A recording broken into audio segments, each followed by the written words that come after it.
ಅಭಿವೃದ್ಧಿಯನ್ನು ಹೊಂದಬೇಕಾದರೆ ಮೊದಲಿಗೆ ಆ ಕೆಲಸದಲ್ಲಿ ಶ್ರದ್ಧೆ ಹಾಗೂ ಗೌರವ ಇರಬೇಕು. ಮಾಡುವ ಕೆಲಸದಲ್ಲಿ ಗೌರವವಿದ್ದಾಗ ಮಾತ್ರ ಶ್ರದ್ಧೆ, ಭಕ್ತಿ ಉಂಟಾಗುತ್ತೆ. ಆದ್ದರಿಂದ ಪ್ರತಿಯೊಂದು ಕೆಲಸವನ್ನು ಮೇಲು ಕೀಳು ಎಂಬ ಭೇದವಿಲ್ಲದೆ ಗೌರವದಿಂದ ಮಾಡಬೇಕು. ಒಂದು ಸಂಘ ಅಥವಾ ಸಂಸ್ಥೆ ಅಭಿವೃದ್ಧಿಗೆ ಬರಲು ಆ ಸಂಘದ ಸದಸ್ಯರೆಲ್ಲರೂ ಶ್ರಮಿಸಬೇಕು. ಆದರೆ ನಮ್ಮ ಅಭಿವೃದ್ಧಿಗೆ ನಾವೇ ಕಾರಣರು, ಅದಕ್ಕೆ ನಾವೇ ಶ್ರಮಿಸಬೇಕು.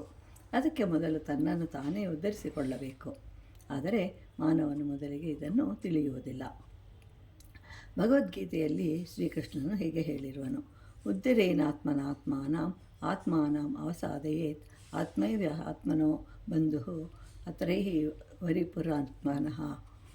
ಮನಸ್ಸಿನಿಂದಲೇ ತನ್ನನ್ನು ಸಂಸಾರ ಎಂಬ ಸಮುದ್ರದಿಂದ ಉದ್ಧಾರ ಮಾಡಿಕೊಳ್ಳಬೇಕು.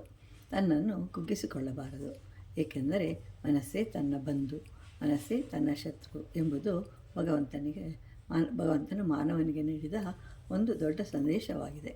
ಮಾನವನು ಮಾಡುವ ಪ್ರಯತ್ನವನ್ನೆಲ್ಲ ಅವನಿಗೆ ಫಲವನ್ನು ನೀಡುತ್ತವೆ.